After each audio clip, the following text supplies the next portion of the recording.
Nggak ada. Kalau ada, nggak ada. Kalau ada, Nggak ada. Kalau ada, Kalau nggak kalau ada, Nggak kalau ada gimana? Kalau ada gimana? Nggak ada. Kalau ada, Nggak ada. kalau ada, Nggak ada. Kalau ada, Kalau kalau ada, Nggak ada. Nggak ada. Kenapa? Loh, kenapa? Ada Nggak ada kok. Nggak ada. Kalau ada, Nggak ada. kalau ada, Nggak ada. Kalau ada, Kalau nggak kalau ada, ada. Nggak kalau ada gimana? ada. Kalau ada gimana? Nggak ada. Kalau ada, Nggak ada. kalau ada, Nggak ada. kalau ada, Nggak kalau ada, Nggak ada. Nggak ada. Kenapa? Loh, kenapa? Nggak ada kok. Nggak ada. Kalau ada, Nggak ada. kalau ada, Nggak ada. kalau ada, Nggak kalau ada, Nggak kalau ada gimana? Kalau ada gimana? Nggak ada. Kalau ada, Nggak ada. kalau ada, Nggak ada. kalau ada, Nggak kalau ada, Nggak ada. Nggak ada. Kenapa? Loh, kenapa? Nggak ada kok. Nggak ada. Kalau ada, Nggak ada. kalau ada, Nggak ada. kalau ada, Nggak kalau ada, Nggak kalau ada gimana? Kalau ada gimana? Nggak ada. Kalau ada, Nggak ada. kalau ada, Nggak ada. kalau ada, Nggak ada. Nggak ada. Nggak ada. Kenapa? Loh, kenapa? Nggak ada kok.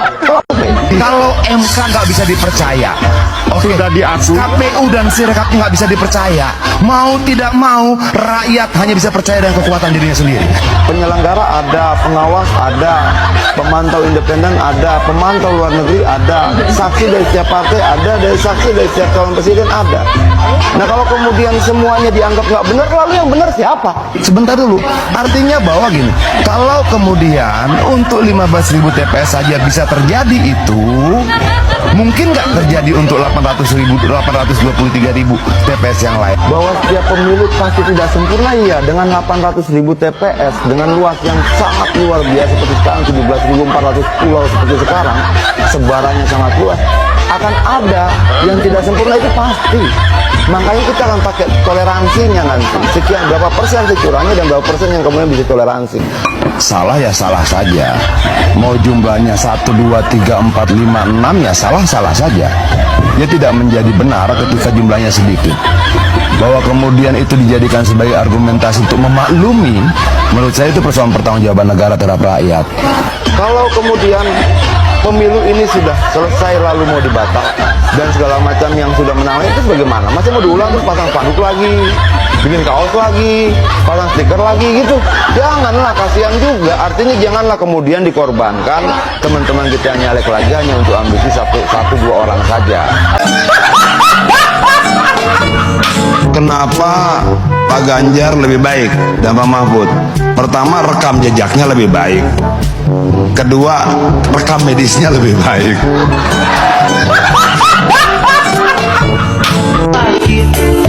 Jantung, ginjal, dan endof sedikit saraf.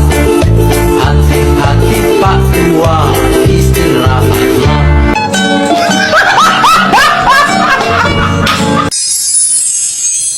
Suatu ketika ada seorang politisi ke sebuah desa. Lalu dia bilang, "Bapak-bapak, ibu-ibu, kalau saya menang, saya akan bangun jembatan di desa ini." Lalu rakyat bersorak, "Ore!" Lalu ada yang bisikin, "Pak, sungainya nggak ada." Dan politisi itu bilang, "Dengan sungai-sungainya saya bangun." Datanglah Prabowo, nih pilpres berat nih kemarin, kenapa ya? Duitnya habis, kayak gitu kan, udah habis kalah lagi, kayak gitu. Terus Jokowi bilang, terus gimana dong, Wo? Gua kerja dong sama lu, kira-kira gitu lah. Jadi pembantu gua aja ya, ya udah deh, gitu lah. Nggak ada. Kalau ada, Nggak ada. kalau ada, Nggak ada. kalau ada, Nggak ada. nggak ada. Nggak ada. Nggak ada. Kenapa? Loh, nggak ada kok. Nggak ada. Kalau ada, Nggak ada. kalau ada, Nggak ada. kalau ada, Nggak ada. Nggak ada. Nggak ada. Kenapa? Loh, nggak ada kok. Kasih lagi, lalu minta menjadi gubernur, minta rekomendasi, dikasih lagi, lalu minta jadi calon presiden, minta rekomendasi, dikasih lagi, kedua kali dikasih lagi, lalu ada lagi minta untuk anaknya, dikasih lagi, lalu ada lagi minta untuk menantunya, dikasih lagi. Banyak bang ya dikasihnya bang. Dikasihnya banyak benar. Nah ketika kemudian ada permintaan 3 periode, kita tolak. Ini masalah konstitusi, ini masalah bangsa. Dia tidak pernah ngomong itu. Dia tidak pernah bicara tentang 3 periode perpanjangan. Bahkan dia katakan saya taat konstitusi. Bukan, putar ulang. Korek telingamu, putar ulang. Sekarang kita ke Rocky Gerung.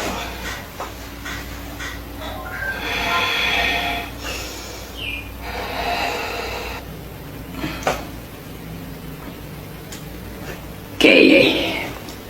Ya, saya mencatat. Mulai di mana? Saya mulai dengan sebuah ungkapan dari peribahasa Prancis yang mengatakan Lenes melos pasal mil. Artinya air itu tidak dapat disatukan dengan minyak. Mungkin itu terdengar biasa di telinga-telinga kita dan terdengar absurd. Padahal jika kita analisa dengan logika tajam, maka kita akan mendapatkan pencerahan pada tema ini. Namun kita belum terbiasa dalam kognisi, maka kita akan senantiasa pada suasana ini. Saya masuk ke pembahasan. Jadi Saudara Adrian mengatakan bahwa bubur itu tidak boleh diaduk karena agar tidak merusak estetika dari penyajiannya.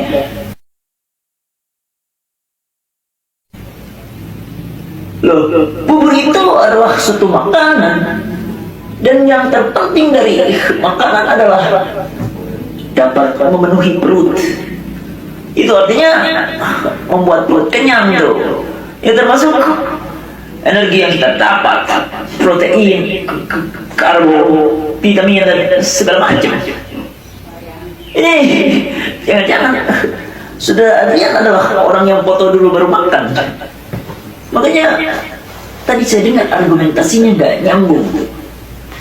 Coba Bung jelaskan di mana ini penjelasannya. Kan kita dari tadi tidak mau menjelaskan. Ini saya jelaskan dulu Bung, Iya. argumentasinya apa. Ya, saya jelaskan. Yang ini diam dulu, diam dulu yang ini.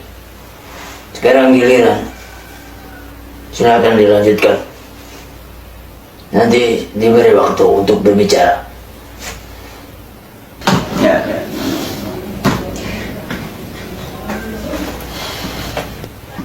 Oke, saya lanjutkan ya, biar saya jelaskan. Fungsi utama dari suatu makanan adalah dapat diterima oleh lidah.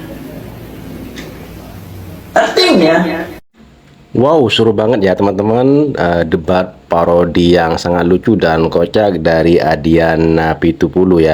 Jadi ini kerjaan netizen ya, membuat video parodi yang sangat lucu dan kocak tentang Adian Pitupulu. Jadi di situ Adian Pitupulu banyak bicara-bicaranya itu tentang yang mengandung orang buat ketawa ya. Jadi ini buat hiburan aja ya teman-teman. Ada lagi yang tidak ada kalau itu ya teman-teman.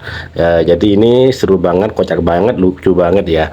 Terima kasih buat semuanya sudah nonton video ini, dan sampai jumpa di video selanjutnya.